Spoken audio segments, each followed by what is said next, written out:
Hello friends, welcome back to my YouTube channel. आज के इस वीडियो में हम देखेंगे जैक-स्टैक पाथवे। जैक-स्टैक पाथवे जो है ये एक्चुअली इसके नेम से ही बना हुआ पाथवे है। इसके लिए हम इसको जैक-स्टैक पाथवे बोल रहे हैं। इसको हम सिग्नलिंग पाथवेज में ये एक पाथवे इन्वॉल्व है और इम्पॉर्टेंट भी होता है।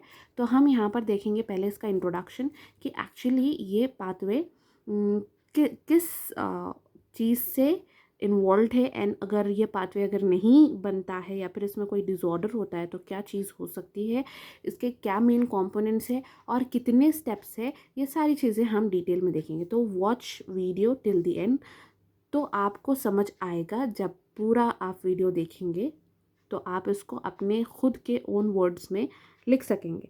फर्स्ट थिंग यहाँ पर जो है, जैक-स्टैक पाथवे क्या है, एक प्रोटीन इंटरैक्शन है सेल्स में जो है प्रोटीन इंटरैक्शन होगा ये जैक-स्टैक पाथवे की वजह से। वो कैसे होगा, जब हम वो पाथवे पढ़ेंगे तब समझ आएगा। और ये जो है ये इन्वॉल्व है सेल डिवीजन में, अपोप्टोसिस या फिर इम्यून सिस्टम के चीज़ों में ये पाथवे इन्वॉल्व है। अगर ये पाथवे का कोई डिसऑर्डर क्या कहते हैं, म्यूटेशन आ जाए, कोई चेंजेस आ जाए इस पाथवे में, तो it can leads to cancer, disorders in immune systems. Okay, और ये पाथवे के 3 मेन कंपोनेंट्स है जिसके बगैर ये पाथवे स्टार्ट नहीं हो सकता है। फर्स्ट कंपोनेंट है रिसेप्टर, सेकेंड कंपोनेंट है जे ए के इज़ नथिंग बट ये एक एंजाइम है, जानस काइनेस एंजाइम, जो कि प्रोटीन एंजाइम है। Third is STAT means signal transducer and activator transcription factor.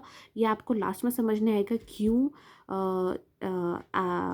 Transcription factor है, इसलिए कि ये लास्ट में एक्टिवेट करेगा न्यूक्लियस में, ये अपने आप को क्या कहते हैं, अपना मैसेज न्यूक्लियस में पहुंचाएगा, जिसकी वजह से हमारा प्रोटीन लाइगेंड बनेगा। ठीक है, तो यहाँ पर देख लीजिए फर्स्ट हमारा स्टेप्स हम यहाँ पर देखेंगे।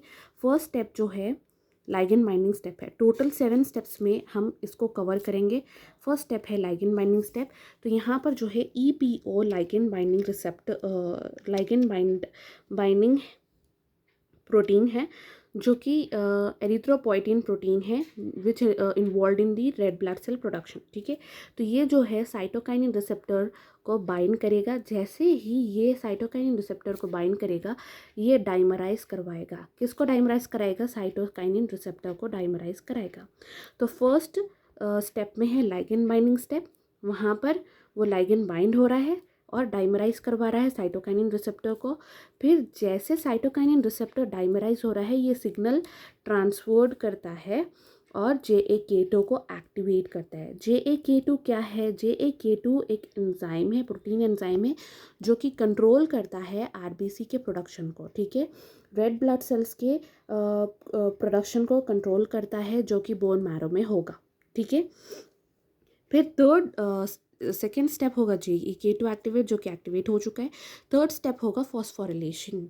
फॉस्फोरिलेशन स्टेप में क्या होता है, JAK2 जो है, ये JAK2 जो है फॉस्फोरिलेट करवाएगा किसको? साइटोकाइनिन्स के रिसेप्टर को। यहाँ पर देख सकते हैं आप फॉस्फोरिलेशन करवा रहा है। यहाँ पर फॉस्फेट्स ऐड हो चुके हैं। ठीक है, ऐड हो चुके हैं। फिर इसके बाद फोर्थ स्टेप हमारा होगा SH2 डोमेन STAT5 का, वो बाइंड करेगा फॉस्फोरिलेटेड साइटोकाइनिन रिसेप्टर को।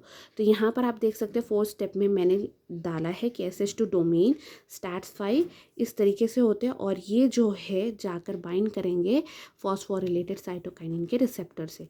तो जैसे ही ऐसे SH2 बाइंड कर लेगा फॉस्फेट से, वो चेंज हो जाएगा SOS में। ठीक है, that will get changed into SOS, and then our next step is fifth step is JAK2। ये जो JAK2 है ये फॉस्फोरिलेट करवाएगा स्टैट्स को। तो SH2 जो है वो डायरेक्टली बाइंड कर रहा है फॉस्फेट से, अपने आप को फॉस्फोरिलेट करवा रहा है, बट STAT5 को फॉस्फोरिलेट करवाने वाला कोई नहीं है, इसके लिए JAK2 जो है फॉस्फोरिलेट करवाएगा STAT5 को। ठीक है, यहाँ से आप देख सकते हैं फॉस्फोरिलेट करवा रहा है STAT5 को, और फिर इसके बाद यहाँ पर जितने भी STAT5 होंगे वो STAT5 पूरे फॉस्फोरिलेट होंगे JAK2 से। ठीक है। एंड दो स्टैट्स 5 क्या होते हैं, फॉस्फोरिलेट अपने अपने फॉस्फेट्स को शेयर कर कर डाइमराइज हो सकते हैं। तो 6th स्टेप है stats 5 dimerise with another stats 5। तो यहाँ पर लिख सकते हैं आप डाइमराइजेशन ऑफ फॉस्फोरिलेटेड स्टैट 5। यहाँ पर आप देख सकते हो दोनों डाइमराइज्ड हो रहे हैं, फॉस्फोरिलेट हो रहे हैं एक दूसरे के फॉस्फेट शेयर कर कर, और फिर ये डाइमराइज स्टैट्स 5 जो है सिग्नल देगा न्यूक्लियस को, और न्यूक्लियस क्या करेगा, न्यूक्लियस में सिग्नल आएगा तो ये डीएनए से आरएनए बनाएगा, आरएनए से एमआरएनए बनाएगा, एमआरएनए से प्रोटीन बनाएगा, और ये प्रोटीन जो है हमारा पाथवे को कंटिन्यू रखेगा, जिसको हम जीन एक्सप्रेशन टोटल ये उसको कहते हैं जीन एक्सप्रेशन, या फिर central dogma of molecular biology कहेंगे, या फिर टोटल प्रोसेस कह सकते हैं, transcription, translation and protein formation, ये पूरा कंप्लीट प्रोसेस जो है इसमें हो रहा है। ठीक है, तो ये जो है होगा, और फिर ये प्रोटीन जो है हमारा लाइगेंड बनाएगा, और फिर ये पाथवे जो है कंटिन्यू चलेगी। तो ये है JAK STAT pathway. Hope you understand this pathway. Within 6 minutes I have covered the whole process with the 7 steps. Hope you like my video. So if you like my video, please subscribe my video and share my channel with your friends. Thanks for watching.